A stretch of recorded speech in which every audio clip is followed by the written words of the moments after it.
Welcome back to episode 3 of the MLG Vidcast. I'm your host, Chris Puckett, coming at you from the MLG studios here in New York City. Big news on the circuit this week is the New York playoffs, where even more money is on the line and over 150 teams are fighting for an ace spot and a guaranteed prize check. We sat down with Ghost Ayami to see who he thinks are some of the most underrated players competing in the New York playoffs. This is Ghost Ayami from Team Carbon, and these are who I believe are the most underrated players on the MLG Pro circuit.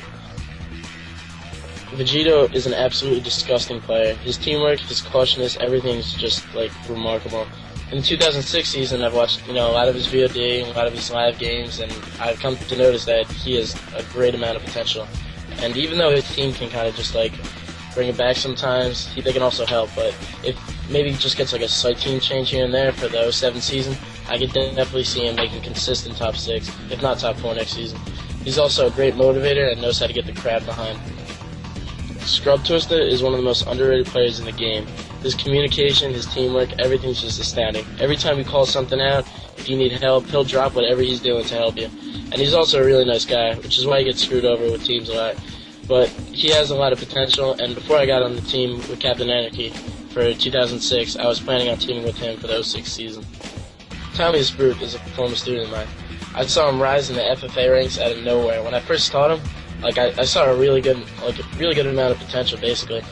And after his first MLG event with the Pro FFA placing, I was just awestruck. And then he took top 8 FFA at the next one, and it was just ridiculous. So when you're consistent enough to get out of amateur FFA 2 times in a row, you definitely have a lot of potential. Since I was once myself an FFA kid, or however you want to say it, I know how it works. Once you get recognized, too legit myself, people start to give you a chance, on 4v4 teams. Thus, you become a better 4v4 player. 4v4 players are much more widely respected by the top players, which is really what you want to get yourself to. So I watched his VOD a couple times, and I knew basically how he played, and I just needed a couple tips here and there. So a couple hints here and there, and I think that by the 07 season, he's definitely going to be well prepared for a top 12, if not a top 8 team. He just needs a little bit of help on the way. Mimic is also a really underrated player. While many top players kind of realize he's coach plays, many others just think of him as a fill-in. So I was lucky enough to team with him for WSVG and MLG Chicago. I really saw how insane his slaying abilities were. So it was just sick. He just pulls double kills out of his ass like it's nothing. His communication, his motivation skills, just everything. He makes the atmosphere amazing. And after coming back from Alaska, I found out that he was on the team with me, Pistol, and Captain Anarchy on Team EX. At first, I was a little worried. We needed a support player, and I saw his slaying abilities. Yet he said he could do the job, and that's exactly what he did. He filled in the support player perfectly, and he was also created objective and main slaying. And his sniping is just plain delicious. So it's kind of sad to see him play so long in an event when he's just such a highly regarded player in my eyes. So hopefully a top 8 team realizes his potential and picks him up. So make sure you check out the New York playoffs live and video on demand, where you can see some of the greatest Halo 2 and Smash matchups of the season. Speaking of Smash, we're going to take a look and see what makes Smash doubles so exciting.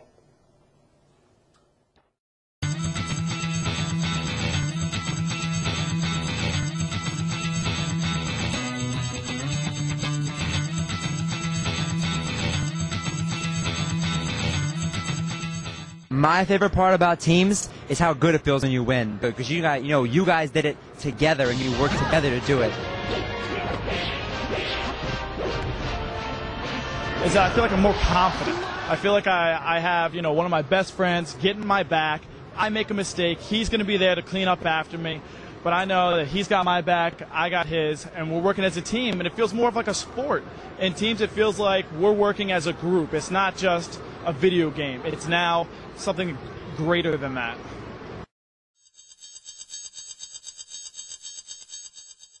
Well, the biggest difference is you got someone depending on you. If you got someone off the edge, you can't just go ahead and edge guard them. You got to worry about your partner. You got to watch your back. You got to see what the other guy's doing. It's just a completely different game. You cannot be selfish in the slightest. You can't be the hero. You got to worry about your teammate first and foremost. You got to keep those lives. That's the main difference between the both. It is a lot more to keep track of. So in a one-on-one battle, you can simply watch one person the entire time. But with a teams battle, because you have so many people on the stage at once, you have to be very aware of all the things that are going on.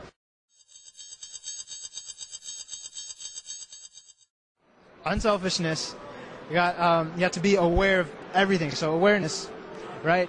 You have to, honestly, this might just be my opinion, but you have to be communicative. Some teams don't even talk to each other. I think it's like the Halo guys do it. I think that's how Smash players should do it in teams. They got to communicate more. In teams, you always have to be there. You can't be a selfish player and sit there and camp all day. If your partner is getting killed, you have to come and save them. A good team's partner has a great awareness of the stage. You've got to really know where everyone is at once, but subconsciously, you can't be moving your eyes back and forth. You've got to have a flow.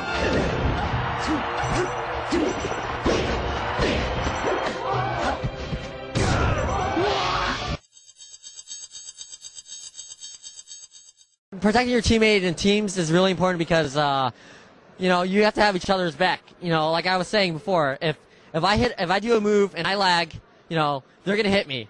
And if Isaiah's there or your partner's there, he can hit him back. When there's a lot of action on the screen, you don't usually see everything.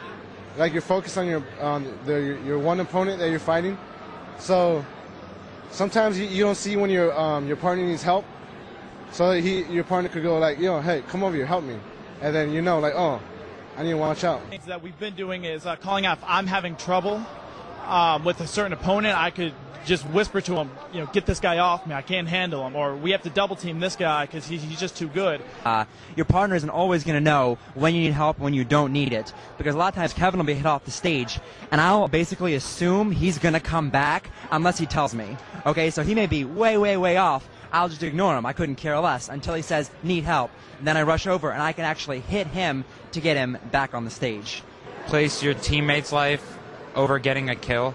So if there's a situation that comes up where you could either get a kill or save your teammate, saving your teammate should always come first.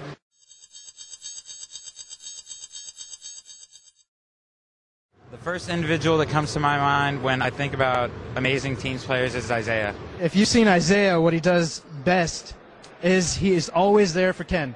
It's just Isaiah just tearing a hole through everything in his path. His Sheik is so fast and his Sheik is so creative, you're really chasing it around and you're not hitting it, right? So here you are chasing the Sheik around, you know what's happening to you, and then there's Ken, hammering it in. And when you've got the #1 singles player in the world, as your backup, that's why you're winning constant team tournaments.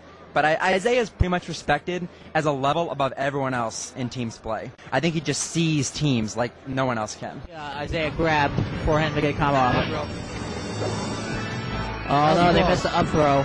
Jigglypuff can really die easily at this percent, so can PC. Oh no, here goes PC. And it's King versus Isaiah.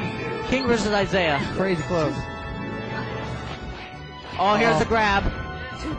Oh, and Isaiah goes for the up air and he missed. Oh! Huge comeback, huge comeback. Huge comeback by Ken and Isaiah. And they win the 5th match against PC Chris King. Well, that about wraps it up for this episode of the MLG Vidcast. I'm your host, Chris Puckett. Make sure you check us out next time where we cover everything that went down here in New York City.